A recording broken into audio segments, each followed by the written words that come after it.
Salut à toutes, salut à tous. Partagez la vidéo. Et Partagez la la chose vidéo. la plus attendue est finalement arrivée. Il s'agit de ce fichier électoral qui compte nous amener à l'élection présidentielle 2020. La CENI a publié aujourd'hui le nombre d'électeurs.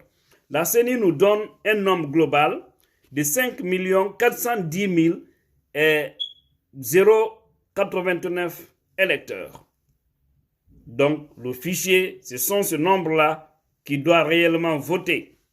Mais vous savez, avant de décortiquer, vous donner comment ils ont réparti ça entre les différentes régions administratives et au-delà, entre les 4 régions naturelles, je vous ai toujours dit que nous avons une CENI apatride.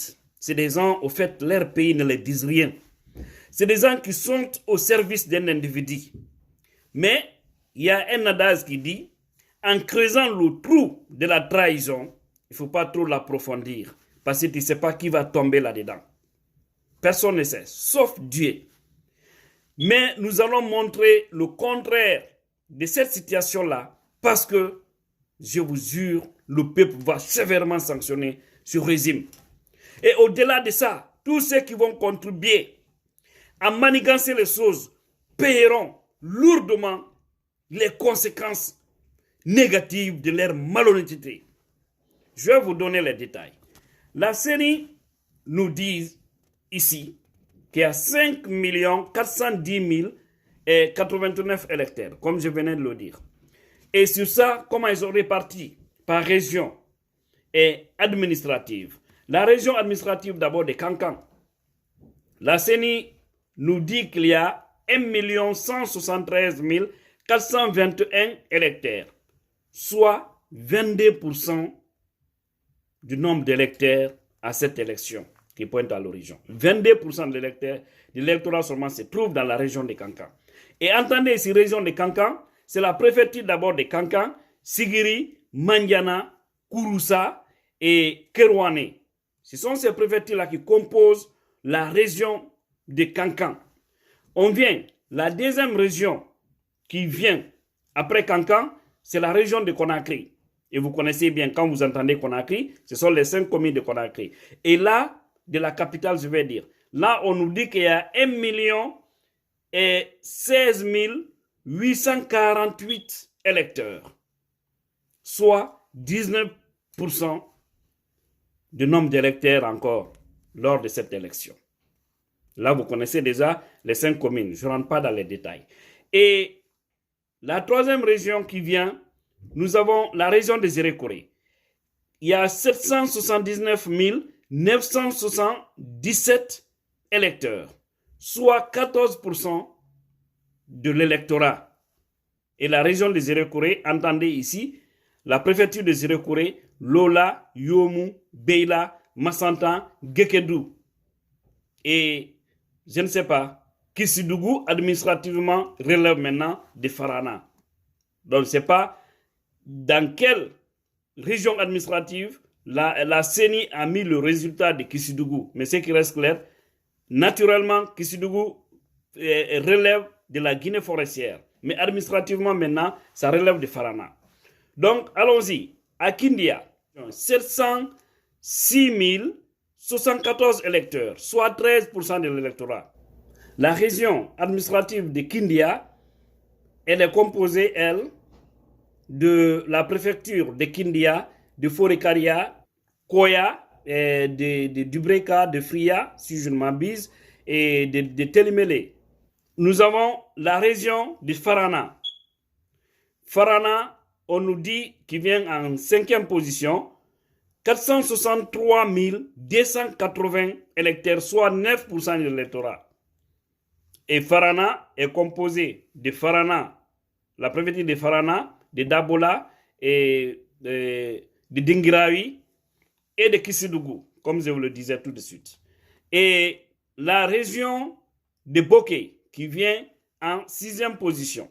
Boké, 433 494 électeurs, soit 8% de l'électorat.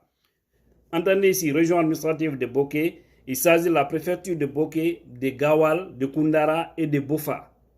Maintenant, la région de l'Abbé, qui vient en 7e position, 424 832, soit 8% de l'électorat.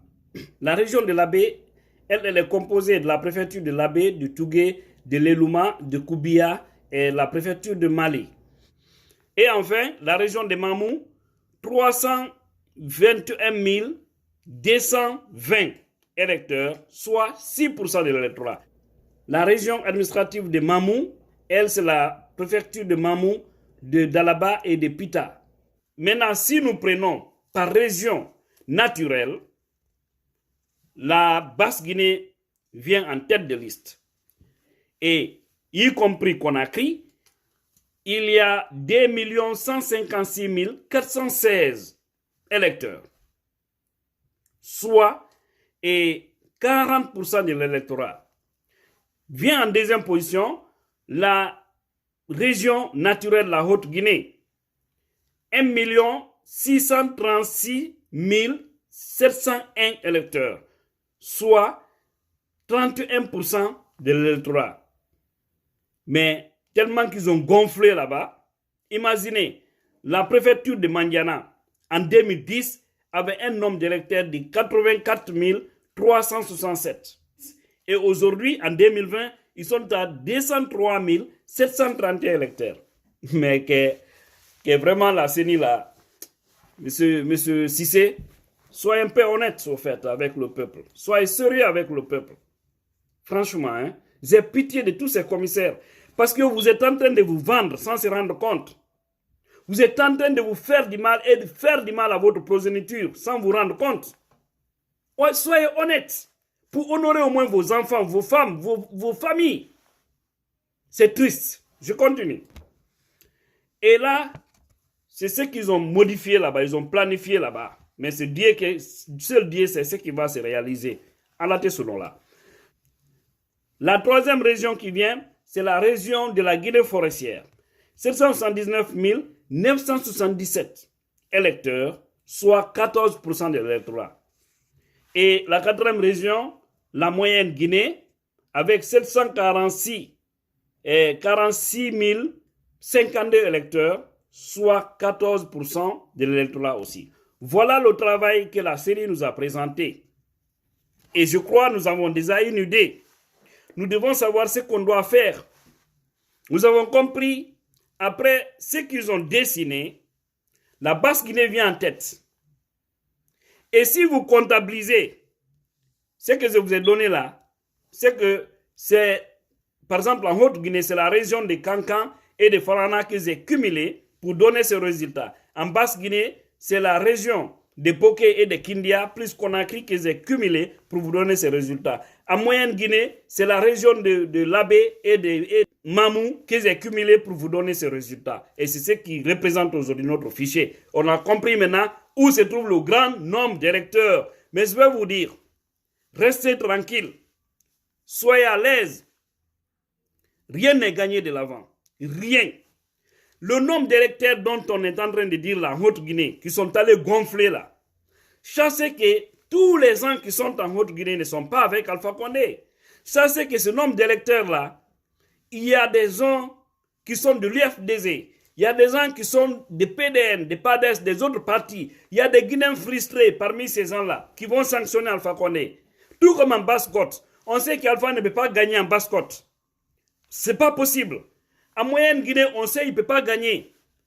En Guinée forestière, on sait qu'il ne peut pas gagner aujourd'hui. Ils vont envoyer encore des ministres, des cadres. Nous devons faire autant, envoyer des personnes très courageuses, engagées, comme je vous ai dit dans le passé. Une fois que le dépouillement est fait, le soir de l'élection, que chaque représentant des partis politiques prenne automatiquement les résultats qui sont dans le bureau de vote, parce que ce sont les résultats authentiques.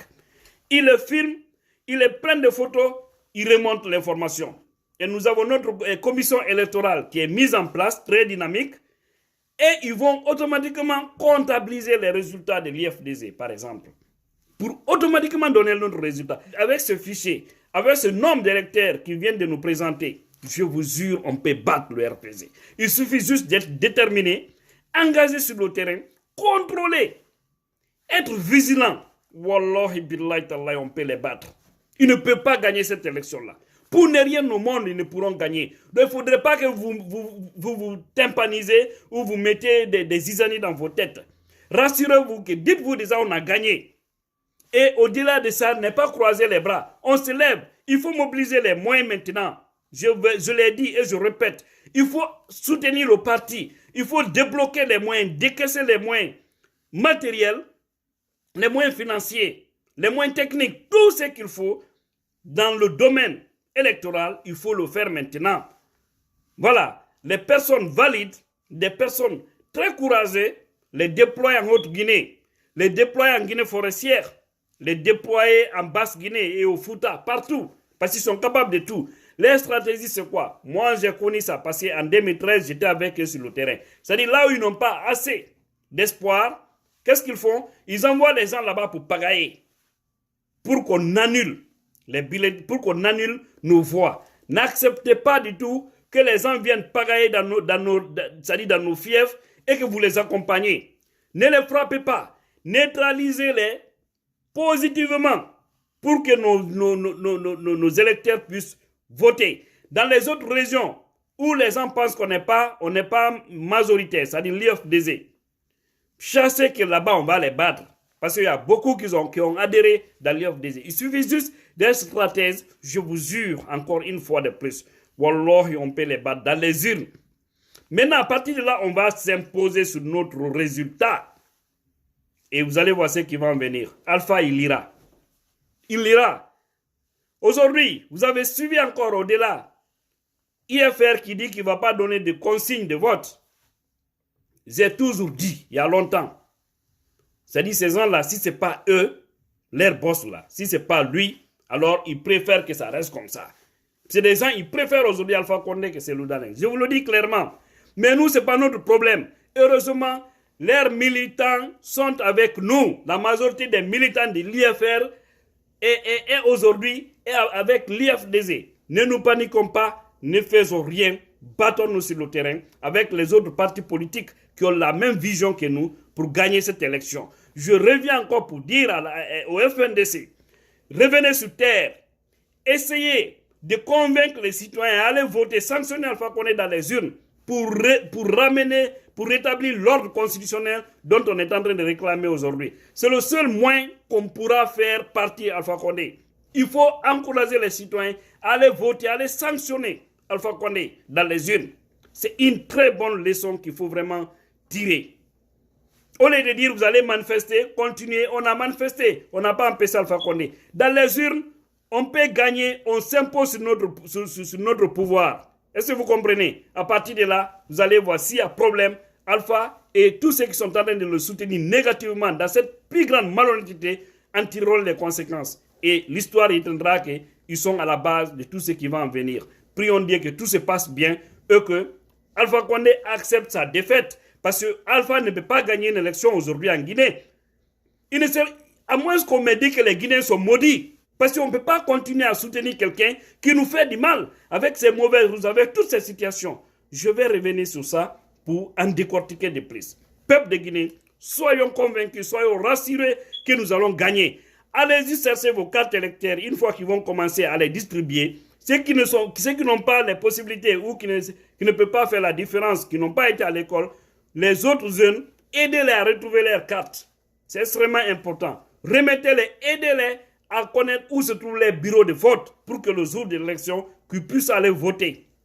Et au-delà, sécurisez, quand vous votez, vous les jeunes, restez dehors. Ne semez pas de la pagaille, rien. Restez là pour vous rassurer que oui, dans votre bureau de vote, votre parti a gagné. Vous prenez les photos, vous publiez dans les réseaux sociaux. Ne donnez pas de faux chiffres. Ce que vous voyez, affichez les résultats que vous avez, authentiques. Nous sommes là pour relayer tout.